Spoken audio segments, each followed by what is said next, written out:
Hello everybody, and welcome to another Game News Roundup. I'm going to try to keep this short. I know, shocking for me. Short's not usually a thing, but I'm sure as most of you have heard, Microsoft has increased the price of Xbox consoles, potentially some games in the future, as well as accessories everywhere. Worldwide, mostly in the US, is seeing the price increase, less so outside the US, it's much smaller. In a statement, Microsoft said as of May 1st, they announced it today, and it's today, May 1st, is when the price is increasing. We have adjusted recommended retailer pricing for our consoles and controllers worldwide. We also expect to adjust the pricing of some of our new first-party games starting this holiday season to $79.99. Those titles purchased on the Xbox Store have the benefit of Xbox Play Anywhere, allowing players to buy once and play on console and PC at no additional cost, as well as some of them, especially if they're on Game Pass. I guess if they're on Game Pass, you won't be buying them, but will have the ability to play on Xbox Cloud Gaming if you want to play that way. But yeah, Nintendo went first with $80 Mario Kart World. I was expecting the next game to be $80, maybe even more, was Grand Theft Auto 6, but Microsoft said no. Hold my beer. We will copy Nintendo, and we will price some. The keyword, just like Nintendo, only Mario Kart World is $80. I think Donkey Kong is $70. Some of their games, first-party games, will be $80 starting this holiday. The obvious one will be Call of Duty this year is going to be $80 when it comes out. Most likely. Their big AAA games will be $80 when they come out. Smaller games, like the recent release South of Midnight, will probably be a little bit less. Avowed was $70. I will see with Outer Worlds 2 when that comes. That's supposed to come out this holiday. Or this fall? Later this year? We'll see if that is $70 or will be $80. So they say some of their games. It sounds like only some, not all. Still shucks.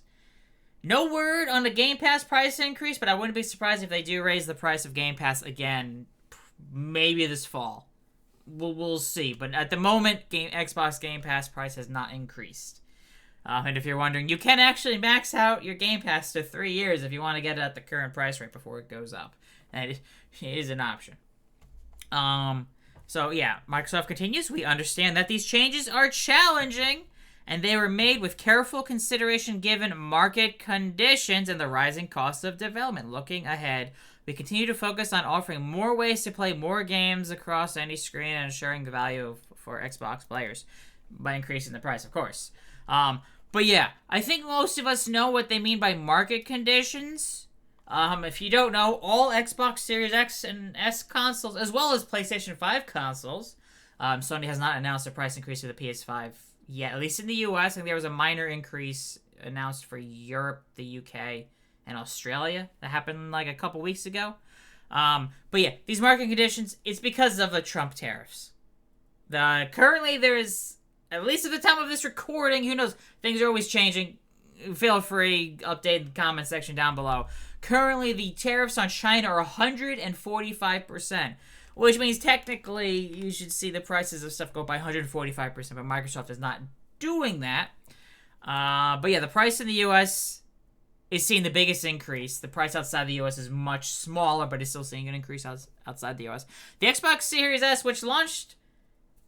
actually, I've got a little bit of a typo here. Launched at $299, $300. The Series S is getting an increase of $80 to $380. The 1 terabyte also seeing a price increase of $80 to $430.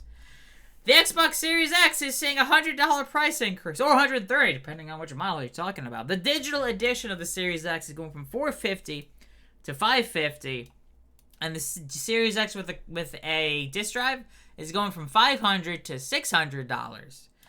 And the special edition 2 terabyte model is going up from $600 to $730.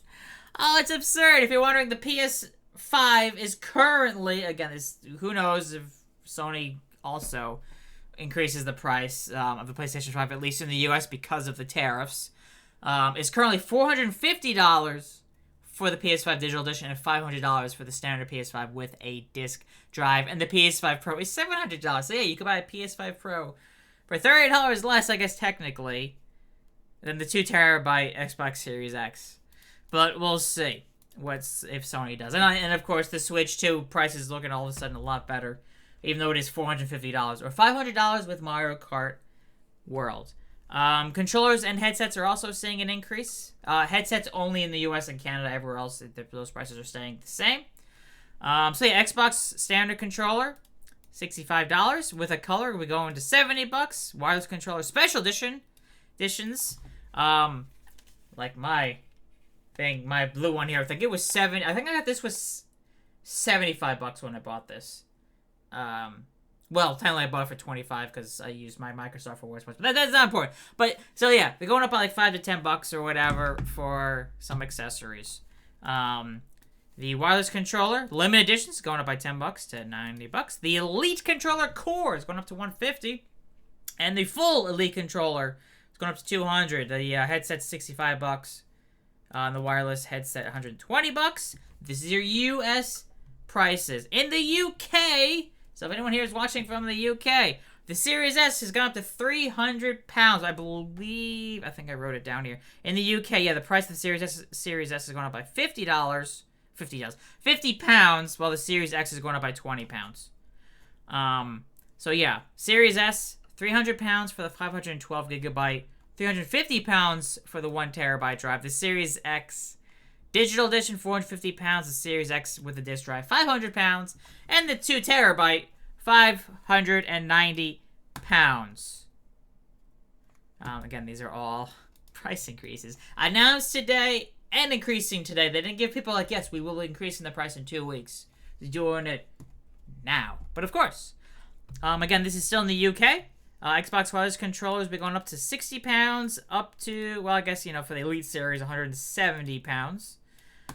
In Europe, if you live in Europe with the Euro, the Series S 512GB, with $350. The Series S 1TB, euros, excuse me, 350 euros.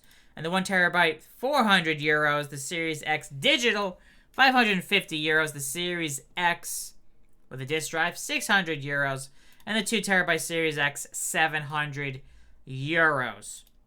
And the controller prices will be going to 65 euros from the cheapest of the Series to the Elite Series controller to 200, up to 200 euros. And also announced for Australia, the Series S 512GB is 550 Australian dollars. Actually, I have a typo here. This should be $599. The Series S 1TB, $599 Australian dollars. The Series X Digital, $750 Australian dollars. The Series X, $850 Australian, and the 2TB Series X, $1,050 Australian dollars. And the controllers are going up to 100 Australian dollars minimum, up to 280 Australian dollars. And the prices are going up in other parts of the world. So yeah. They did showcase the different prices here. But yeah, markets not listed above will also receive updated recommended retailing prices and local pricing. So yeah, no, they didn't specifically announce the prices outside of the US, Europe, UK, and Australia, but the price is going up pretty much everywhere else. I haven't checked, but maybe not Japan, because the price in Japan did go up last year, but you never know. So yeah. If you're waiting to get an Xbox Series X or S, I heard the price has increased. And if you want to buy a PS5, especially if you're in the US, do it now. Do it now, just in case Sony is going to follow suit thanks to the tariffs. Follow suit with Microsoft and raise the price of the PS5s. You never know. So I would get it now. And I wouldn't be surprised if Nintendo in the future, obviously not at launch, maybe not through the holiday, raises the price of the Switch 2 at some point in the future. You never know. But I wanted to go over this news. It seemed, well, actually newsworthy to record a video because it's been a while. Apologies. I've been busy. I was away on holiday for 6 weeks. I was still working, of course, but I just wasn't really recording stuff or streaming as much. But anyways, if you enjoyed this video, be sure to hit the like button. Be sure to subscribe. Thank you all so much for watching. I'll see you all next time for some more gaming news, gaming sales, gaming industry information, and some random gaming Let's Play videos.